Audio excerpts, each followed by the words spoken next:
చైతన్య దిక్సూచి ఛానల్ స్వాగతం. అందరికీ నమస్కారం.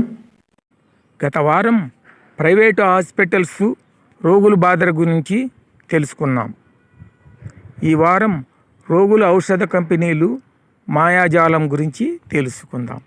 మనిషి ఆరోగ్యంతో పోరాడుతూ ఉన్నాడు, కానీ నేటి ప్రపంచంలో ఆ పోరాటం కేవలం వ్యాధులతో కాదు, వ్యాపారంతోనూ జరుగుతుంది. ఔషధ కంపెనీలు ఒకప్పుడు జీవరక్షకులుగా భావించేవారు. ఇప్పుడు మానవత్వాన్ని మార్కెట్ వస్తువులుగా మార్చేశారు.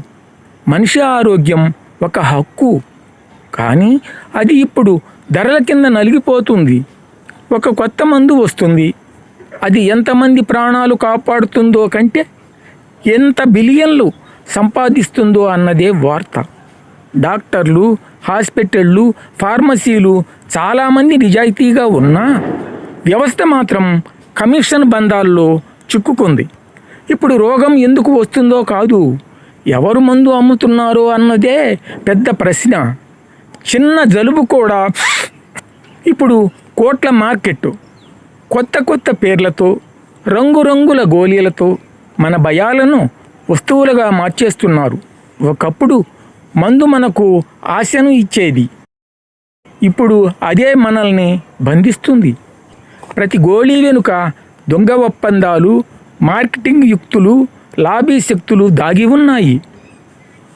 మానవ శరీరాన్ని వారు మార్కెట్ మ్యాప్లా మార్చేశారు. ప్రతి నొప్పి ఒక కొత్త ప్రోడక్ట్, ప్రతి వ్యాధి కొత్త కాంపెయిన్. కానీ ఈ అంధకారంలో కూడా చిన్న కాంతి ఉంది. కొంతమంది వైద్యులు ఇంకా మనుషుల పట్ల నిజమైన సేవతో ఉన్నారు. మనము మేల్కొనాలి. మన ఆరోగ్యం మన చేతుల్లో ఉంది, వారి బోర్డుల్లో కాదు. ఔషధం తీసుకునే ముందు ఆలోచించండి, నిజంగా నాకు అవసరమా లేక ఇది ఎవరికో లాభమా? మన ఆరోగ్యం మన బాధ్యత. వారి వ్యాపారం మన బాధగా మారకూడదు. అప్పుడే ఈ మాయాజాలం చీలిపోతుంది, మానవత్వం మళ్ళీ జీవిస్తుంది, సమాజం ఆరోగ్యంగా ఉంటుంది. ఇప్పుడు చిన్న కవిత. మందుల మాయాజాలం. మనిషి నొప్పి వారి లాభం, మన దుఃఖం వారి ప్రాజెక్టు కాదా? గోళీ వెనుక గోల్డ్ దాగి ఆరోగ్యం వ్యాపారమయ్యిందా? అల్లరి చేస్తే వ్యాధి పేర్లతో, భయపెట్టే ప్రకటనలతో పోయే ప్రతి రూపాయి వెనుక ఎంత అబద్ధం ఉందో తెలుసా?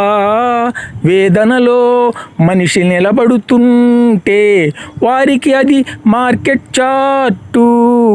మన నమ్మకం మందు అనుకుంటే వారికి అది బ్రాండు. కానీ ఈ మాయగోళీ ఔషధం ఒక్కటే మన మేల్కొల్పు.